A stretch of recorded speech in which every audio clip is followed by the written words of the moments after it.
Quand ma femme et ma mère se disputent, quel camp choisir entre les deux? Est-ce que je choisis le camp de ma mère ou est-ce que je choisis le camp de ma femme? Mais soyons honnêtes, quand nous vivons ce type de réalité, généralement, on ne prend pas de décision.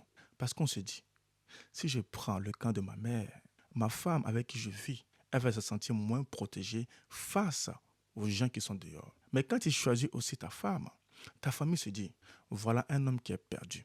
Il a oublié d'où il vient.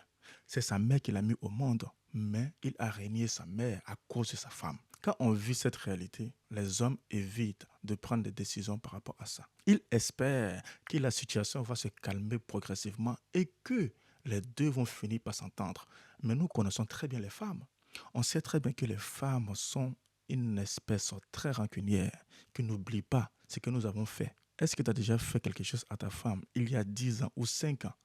Mais dès qu'il y a un conflit entre vous, elle te rappelle ce que tu as fait. Oui, les femmes n'oublient pas. Les hommes se disent, mais pourquoi vous ne réglez pas vos problèmes entre vous? Je n'ai pas envie d'être au milieu de ce chaos. Mais je vais te dire une vérité sincère. Cette neutralité est une illusion. Voilà ce qui va se passer concrètement.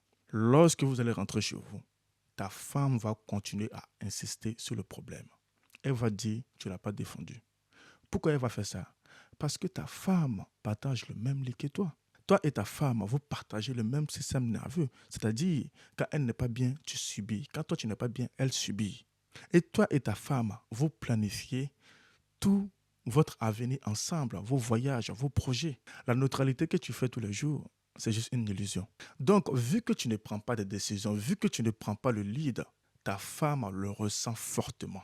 Parce qu'elle a besoin d'une clarté. Elle va se dire, est-ce que cet homme va toujours me soutenir lorsque je vis des gros challenges avec d'autres personnes ou est-ce que cet homme va toujours fuir, être neutre parce qu'il n'a pas envie de prendre position? Donc, elle ne va pas te lâcher, mon gars. Et je sais pourquoi tu hésites. Parce que tu n'as pas envie de contrarier ta mère. Tu n'as pas envie de créer un conflit familial. Parce qu'une partie de toi a envie de toujours plaire à sa famille. Et c'est tout à fait normal. Et lentement, tu commences à te ranger progressivement vers le côté de ta mère et ta femme le ressent. Et quand il va t'en parler, tu vas commencer à lui dire, tu vas commencer à minimiser les sentiments de ta femme. Et quand c'est comme ça, ta femme va se sentir seule dans son coin. Et en faisant ça, sans t'en rendre compte, tu es en train de défendre l'ancienne équipe. Et ta nouvelle équipe, qui est ta famille, ta femme et tes enfants, tu es en train de les mettre de côté. Je sais ce que tu penses. Mais Dani, qu'est-ce que je dois faire par rapport à cette situation? Je vais te répondre dans cette vidéo. D'abord, le fait que tu es indécis et que tu ne choisis pas de camp, c'est mauvais. Moi, je vais te dire une vérité sincère. Aujourd'hui, tu dois choisir ta femme. Pourquoi je dis ça? Parce que ta mère a déjà vécu sa vie. Si tu es une personne qui est un soutien émotionnel et financier pour ta famille, continue à le faire.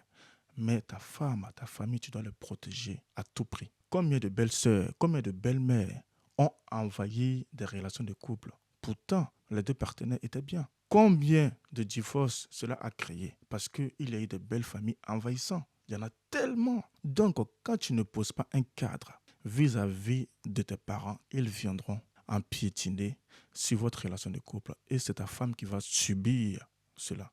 Si tu remarques bien, ta femme a une rancune viscérale vis-à-vis de toi et vis-à-vis de ta famille parce que tu ne l'as jamais défendue lors des dîners où elle s'est fait malmener, maltraiter par ta belle famille. Les gens ont du mal à parler de ce sujet-là, mais parfois, nos familles doivent connaître les places. Et nous aussi, on doit connaître notre place. Si tu soutiens ta famille, soutiens-les. Mais n'oublie jamais de soutenir au maximum ta propre famille, ce que tu es en train de bâtir. Donc, tu dois choisir ta femme. Point final. Pas pour une femme heureuse, une vie heureuse. Pas pour dire j'ai ma femme et je m'en fous du reste. Non. Mais parce que ta femme est ton équipe principale. C'est elle qui t'a donné tes enfants. C'est elle qui subit des pics d'émotions. Donc pourquoi la mettre de côté? Au contraire, tu dois la soutenir. Au passage, si c'est la première fois que tu me découvres, moi c'est Dani Kone, coach en communication relationnelle. J'aide les hommes en couple à devenir des meilleurs maris. Alors si cette thématique te parle, abonne-toi simplement. Moi je le dis haut et fort, les autres choses qui viennent compléter ma famille, c'est secondaire. C'est ma famille qui passe en priorité, c'est-à-dire ma femme et mes enfants. Les belles sœurs même, si toi-même tu vas empiéter parfois sur le terrain, ils te diront que tu n'es pas le bienvenu parce qu'ils protègent aussi les familles. Donc, prends-en conscience. Ta femme ne doit pas être ton ennemi. Au contraire, elle doit être ton allié. Mais si ta femme est ton ennemi, sache que votre mariage est parti sur de mauvaises bases, c'est-à-dire votre mariage est fissuré, à tout moment, elle peut couler. Cela ne veut pas dire que ta femme a toujours raison sur tous les plans. Je ne suis pas en train de dire ça. Je ne suis pas en train de dire non plus qu'il faut jeter ta mère sous un camion. Je n'ai pas dit ça non plus. J'ai dit simplement que si tu dois faire un choix entre les deux, choisis ta femme. Parce que ta maman a déjà vécu sa vie et tu la soutiens déjà. Tu lui appelles, tu lui envoies de l'argent. Est-ce que tu comprends ce que je veux dire? C'est à l'instant T, tu es en train de construire quelque chose de formidable avec ta famille. Donc c'est elle que tu dois soutenir. Et parfois, tu dois la mettre à sa place, en privé, pas devant tout le monde. Si tu as un problème avec le fait que ta femme ne sait pas gérer ses émotions, elle part en cacahuète, fais-le en privé lorsque vous êtes tous les deux. Prends ta femme, mets-la à sa place pour qu'elle puisse comprendre que c'est toi le leader. Mais ne le fais pas devant ta famille. Parce que si tu fais ça, eux, ils vont gagner en confiance et ils vont malmener ta femme. Au grand jamais, ta femme ne se sentira bien dans votre relation. C'est comme au foot. Si tu commences à critiquer ton capitaine devant tout le monde, devant l'équipe adverse, devant le public, c'est sûr qu'il ne te respectera plus. Mais ce que tu peux faire, c'est qu'à la mi-temps, vous vous asseyez, tu lui dis ce que tu penses de lui, mais c'est en famille, c'est en communauté réduite.